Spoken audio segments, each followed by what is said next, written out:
Oke, kita ngomongin soal masa remaja. Pasti kebayang kan? Sebuah fase yang penuh energi, perubahan besar, tapi juga penuh konflik. Mulai dari tekanan di sekolah sampai cekcok di rumah, konflik itu rasanya kayak bagian yang nggak bisa dihindari. Tapi gimana kalau kita lihat konflik ini dari sudut pandang yang beda?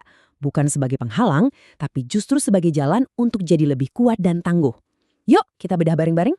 Percaya nggak, udah dari tahun 1904 loh, seorang psikolog bernama G. Stanley Hall ngasih istilah yang pas banget buat masa remaja, periode badai dan tekanan, atau storm and stress. Dan ternyata konsep klasik ini masih relevan banget sampai sekarang. Ini adalah masa di mana gejolak emosi dan pencarian jati diri sering banget memicu gesekan sama dunia di sekitar mereka. Nah, ini dia peta perjalanan kita.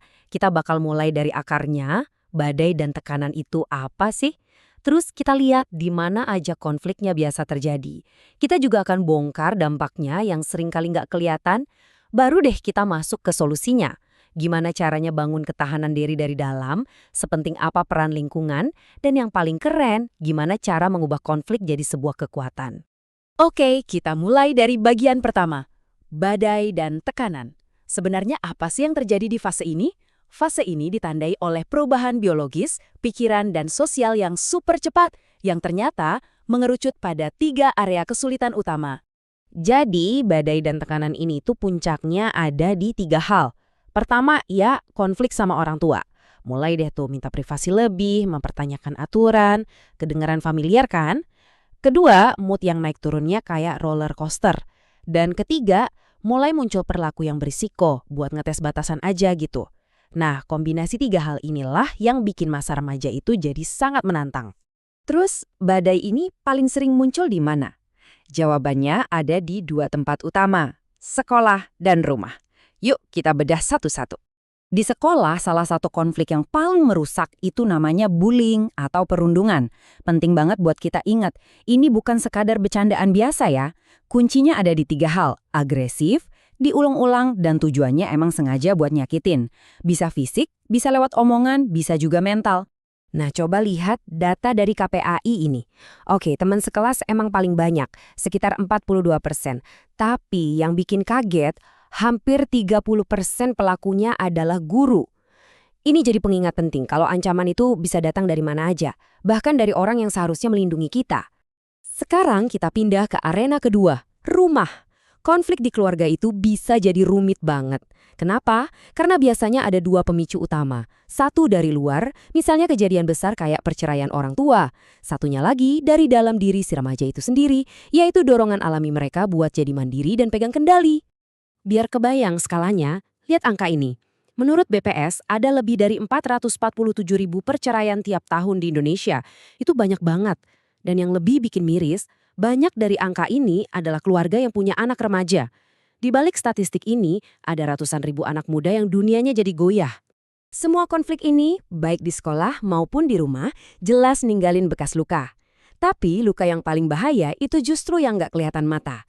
Nah, di bagian ketiga ini kita bakal lihat dampak psikologisnya yang seringkali tersembunyi. Beban dari konflik ini tuh bener-bener berat. Dampaknya bisa macam-macam. Mulai dari rasa cemas dan depresi, sampai bikin harga diri anjlok dan susah menerima diri sendiri. Bahkan, bisa sampai jadi stres pasca trauma. Jangka panjangnya, bisa bikin mereka susah bangun hubungan yang sehat di masa depan, dan di kasus paling ekstrim, bisa memicu pikiran untuk mengakhiri hidup. Serius banget kan? Oke, kita udah bahas masalahnya. Sekarang waktunya kita ngomongin solusi. Ini bagian yang paling penting. Gimana caranya kita membangun perisai mental atau yang biasa disebut resiliensi untuk bisa bangkit kembali? Ada 3 alat keren yang terbukti ampuh. Pertama, namanya GCBT. Ini ibarat kita ngelatih otak buat cari sisi positif, bahkan pas lagi susah, dengan cara bersyukur. Kedua, terapi pemaafan. Ini kayak kita ngelepasin beban dendam yang berat banget dari pundak kita. Dan ketiga, mindfulness. Ini cara buat nenangin badai di pikiran kita. Cukup dengan fokus ke napas dan momen sekarang. Simple, tapi sangat powerful. Tapi membangun kekuatan dari dalam aja nggak cukup. Remaja itu nggak berjuang sendirian. Lingkungan di sekitar mereka, keluarga, sekolah, dan masyarakat justru memegang peran kunci. Coba bayangin, cara keluarga ngadepin konflik itu kayak ngasih buku panduan buat si remaja. Ada 2 jenis panduan. Yang konstruktif itu isinya negosiasi, diskusi terbuka, cari jalan tengah. Tapi ada juga yang destruktif, saling diam-diaman, nyerang pakai kata-kata, atau maksain kehendak. Apa yang mereka lihat di rumah, itulah yang bakal mereka tiru. Intinya apa? Pencegahan itu kerjaan gotong loyong. Gak bisa sendiri-sendiri. Anak perlu diajarin buat kenal dan ngelawan bullying. Keluarga harus ngasih fondasi nilai yang kuat dan dukungan penuh.